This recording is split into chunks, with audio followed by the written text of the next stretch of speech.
So this is going to be one of my very first interviews on my channel, and I don't think I'll be doing very much of these, but if you couldn't tell by the guest, we've talked before. And if you guys want to see more interviews, leave it in the comment section. And if you enjoy this one, leave a like if you can. I've had the honor of sharing my story on this man's channel, so it only felt right to have him on mine. But for everybody that doesn't know him, I'm going to let the big homie introduce himself. What up, loved ones? What it do? Spotty Young right here. You know where I'm from. Thank you for having me on your show, bro. It's an honor, man. I appreciate what you're doing. Thank you for taking the time out to be on my channel. Yes, sir. Yes, sir. So I'm going to treat this interview like everybody doesn't know. So we're just going to act like nobody knows anything about you, and we're going to take it all the way back. Oh, for sure.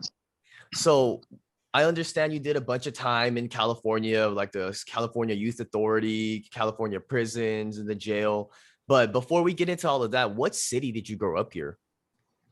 All right. I started off in the San Fernando Valley 818 at Van Nuys, Panorama City. And then we moved to North Hills, Partinia and Burnett around Columbus Street neighborhood.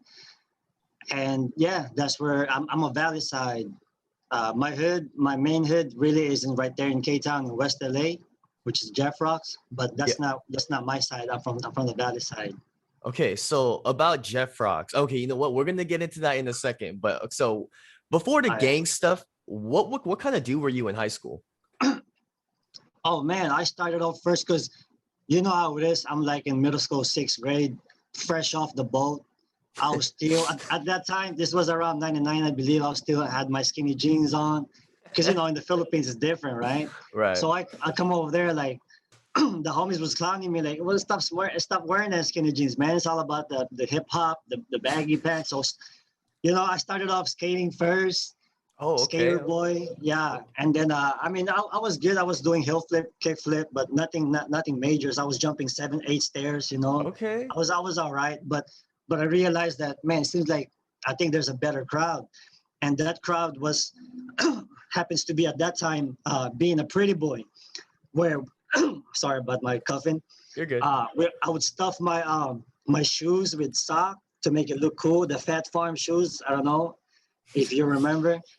And then put a rubber band on my pants, my baggy pants, and then, you know, do like, you know, the earrings and stuff, the pretty boy stuff.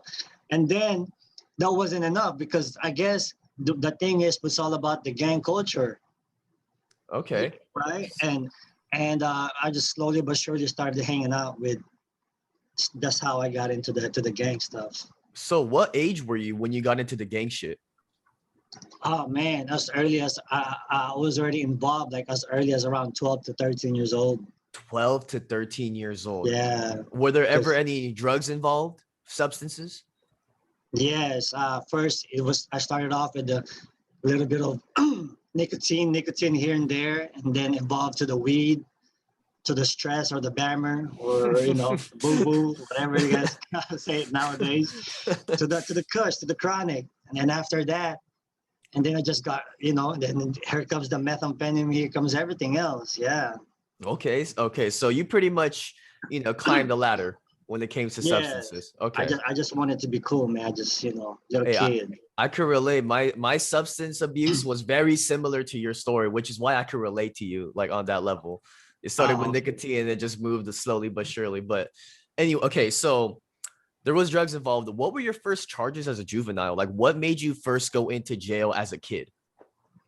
Oh yeah, at school, at Poly, I got caught with brass knuckle and a sharpened ice pick, sharpened screwdriver. Okay. I got caught with that. Somebody snitched on us. I guess snitching. I don't know. I don't know anything about that. I was just still new, and then I did time for that, and then I started getting doing time GTA. You know, stealing cars back then. It was the Camrys. I don't know if you remember that with the keys. I don't remember Camry. I know about the Hondas. I don't know about Camrys. Oh, yeah, the Hondas too. Yes. And then my first. So I went to Fulton Middle School. Got kicked out. Then went to Monroe, James Monroe in the 818. Okay. Got kicked out. Then I went to Polytechnic. Got kicked out. And then I went to continuation school, Devonshire, and then that stopped. And then I went to Aguilar Continuation School. Then after that, I never left the streets, bro. just hopping school to school. I could relate Yeah, on that yeah. part too. I hopped all the schools too, but Ah, I got kicked out of all of them. You know what's crazy? The first time I got suspended inside of middle school, it was for brass knuckles. So it's crazy that you're saying that. what?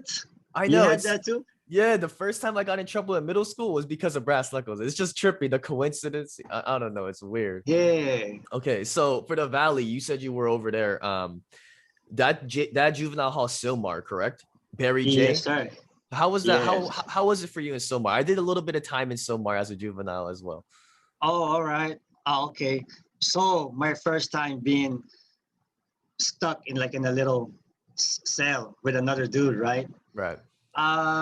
It was just weird because now my body is reacting from all the substances that I used to get all the time, which like nicotine and everything else, and now I don't have anything. So I guess I don't know if it's the hormones or whatever that's going out of control, or that's what's making you sad, or you aren't getting enough dopamine or whatnot.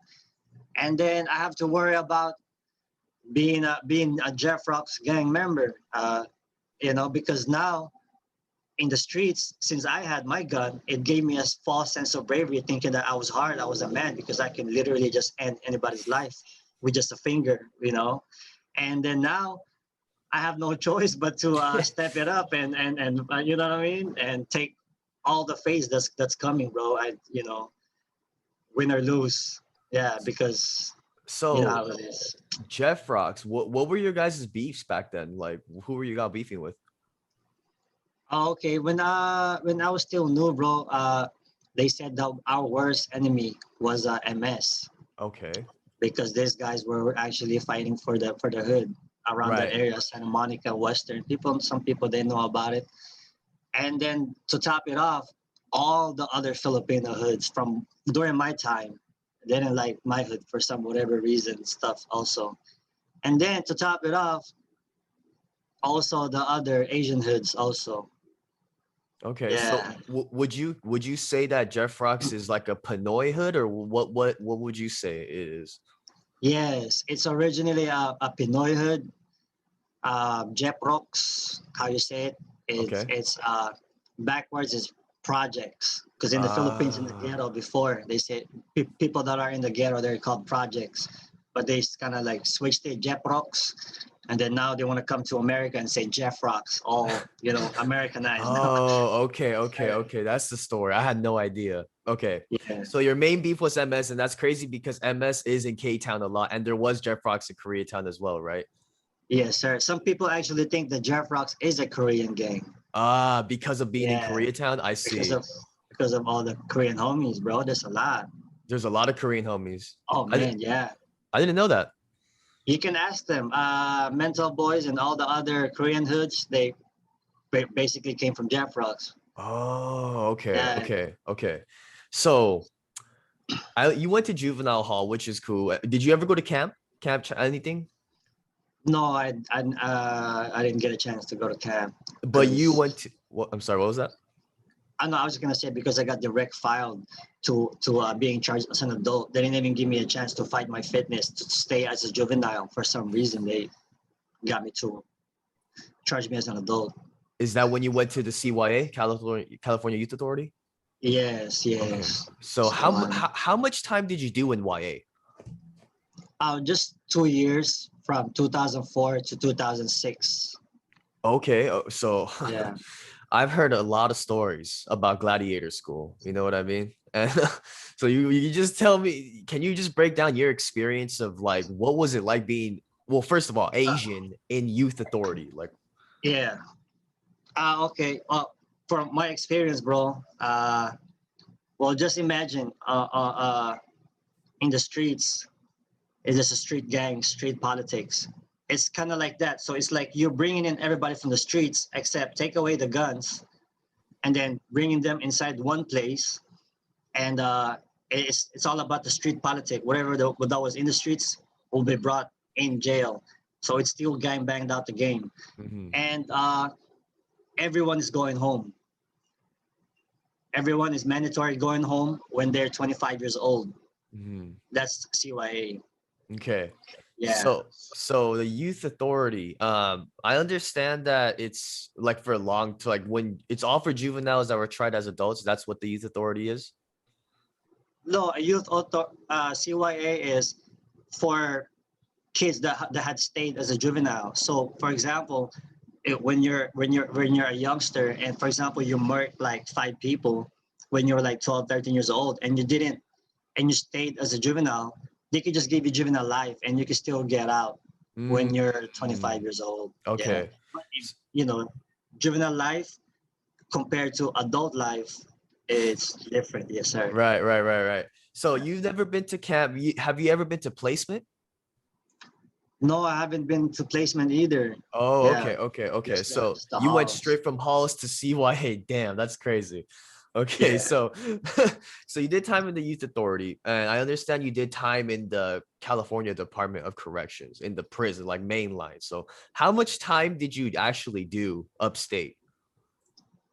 All right. So I've already done like 3 years and a year juvenile hall, 2 years in CYA. So I did 10 more years in CDC. 10 more years in CDC. Yeah, Was that 13 broken years up? total. So that was what like one 10-year stretch, or was it a couple like 4-year bids, 3-year bids? How'd it go? It's a whole basically it's from 2003 to 2016 is a whole 13 years straight. Yeah. Yeah, even when I was there during my time, 2006 reception, there was already a war going on between the woods and the norte. Okay. Oh, so there was a war going 2006. on. I Yeah. didn't, that's crazy. So that was So going they on were on inside. lockdown. Okay. Yeah. So after reception, what yard did you hit? I hit B yard in Pelican Bay, Wow. 2006. 2006. Yeah. Okay. So in Pelican Bay, is that where you did most of your time? I just did 3 years right there, Okay. and 3 years. I did 3 years in Pelican Bay. I learned a lot. I was slowly but surely growing up because I was like 18 years old. So I'm doing my best to develop my little 18-year-old brain, and then and then start to mature a little bit more and more, and then my second main line was Kern Valley State Prison, Delano. Oh, Yeah. okay. So you went to Kern Valley. Okay. hmm So what would you say that which one was worse, Kern Valley or Pelican Bay? Uh, as far as the visiting wise, Pelican Bay is the worst because it's just so far. There's super dry. There's pretty much nothing in there. Just make your own little wine. That's about it. But since Kern Valley and Delano is like 2 hours from LA, there's like so much more visits. It's better. Okay. That makes And sense. but the thing is, wherever there's war, that's the time that's it's gonna be unpleasant for you. Okay. Yeah. So in either prisons, did you touch down with some homies from your hood, or how'd it go? Did you meet a couple homies? Yeah. When I was in Pelican Bay, one of the homie Amboy from the hood. He was already in there, and then we found a way to sell up because a cell just opened up because there was two white boys that had killed each other, or one of them Oh, killed the other guy. mm, And then when they were doing count time, I guess because they had to stand up, and then the other guy was just like laying down. Of course, he's dead, right? And then yeah. boom, the cell opened up. So we got the juice. Hey, let's connect. Let's leave your cell, man. I'm your homie from the hood, man. I know you got it good, but let's kick it. Let's kick it. Yeah. So we ended up selling up, and then we sell up for a while, bro. It's cool. It's cool, but it's a stressful place, bro. Yeah. The homie had like 47 years, so and I had the earlier release date, so he's kind of going through it. But one funny thing, just to let you know, also people that they haven't know before, they don't know before, because me and me and the homie, we know each other from the streets, right? Right.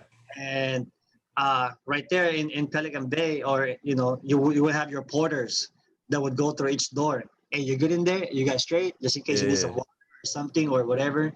Are you straight? You go to the next door. You straight? You go to the next door straight.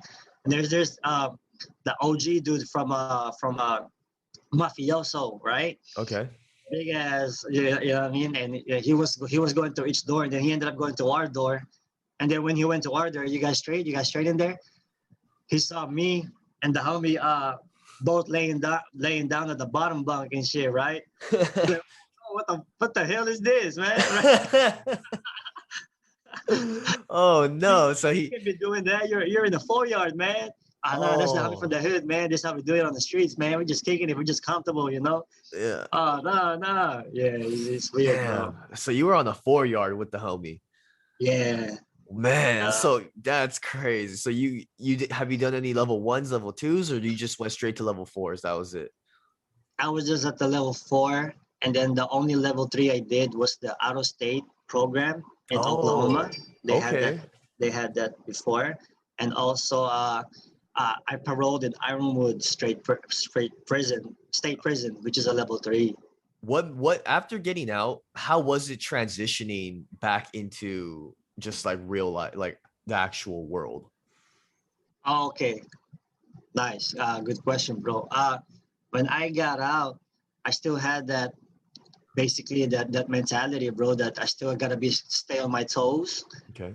Everywhere I go, I gotta have a shoes on. I gotta have some kind of weapon or something, thinking that people are out there to do something, and I just want to make sure that I don't get the the the the BS end of the stick, basically. Right, right, And right. yeah, I just started to get more and more comfortable in the real world. Okay. Yeah, especially the culture here in the Philippines. They're like basically some of the nicest people in the world, man. From my perspective, man. Like, damn, this right here, bro. Yeah, when you go like this, you have the power to stop any car. You just go like this. You just cross any Wow. street. Your hand, it has that power, man. That's crazy. Yeah. Unlike right there, right? Hell, the Like, man, people have road rage here. They will run you over. They don't care here. yeah. What is this, What man? is they don't care. They're going Yeah, straight through you. Okay. yeah. So So it's yeah, yeah. I'm married to a Filipino, so I'm familiar. I love your guys' culture. You know what I mean? I love the food, the family orientated, all that. So I'm Sure. pretty familiar. So what were we going? Okay, so when you got out and when you were transitioning, would you say that the prison experience left lasting mental, anything in the mental, like did it give you any like PTSD or Let me see. Not so much because I risked my life in there, bro. I made sure that I don't wanna regret anything, okay, So I wanna make sure that when I get out, I will have a clear mind, knowing that I did my best. Because as the homie OGL just had a video from the homie from watching, I just remembered one of his statements. He says that while I was in prison, I was representing something that is way bigger than me, which is I was representing my peoples, which is way bigger than myself. right, And I could relate, because at that time it's the same thing. I was representing something that's way bigger than myself. right, So I'm proud to say that although I had a lot of times where I could have also gave up just to secure my parole release date, right. I didn't, bro. I said, if the other Pinoys or the other homies did this, I can do it too. You Damn. know? Yeah, So you were down for the cause basically. Like you yeah. were okay. I Yeah. was willing to give my life, That everything, was, bro. so that was the mentality inside of prison. So you were full throttle with the gang with the gang stuff like by that Ye- time. Okay. Yes, yes. All right. So man, so transitioning back into the real world. So coming out of the Philippines, and I understand you've had a drug issue. We touched on that earlier. How do you stay sober after being through all that? Like what do you do? Okay. I just remind because I in the pen, hanging out with all the other Asians and all the Islanders, everyone else. I became passionate about the way of the warrior code, the Asian culture, everything, bro. And these guys are just like super disciplined. So that helped me a lot by going through that code to make sure that I'm in control of whatever weakness of the flesh that I may have. That no, even if it means I have to punch myself to check myself or whatever. And I just went by that code, and I'm just still doing that.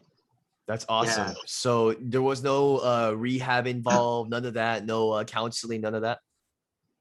nothing anymore, bro. Okay, that's Nothing awesome. anymore. Yeah. Okay. So yeah, I'm always curious on how other people get over their addictions, because not a lot of people get to say that they've overcome addiction and all that, all of that stuff. So like it's very interesting to see other people's mentality and how they got through it, which is why I asked that question. So like from doing all of that time, and what did you get from, giving all those years to the penitentiary? Like what did you learn? Besides academically, studying, reading so much books by force, because in the whole lockdown and stuff. Besides that, learning psychology from, of course, not just any ordinary psychology. This psychology is what I need to learn to survive. So Right. I'm actually doing this every day. So this is a whole different kind of psychology that I was doing. Besides that, I basically gave my life to God and accepted that He's in control of everything.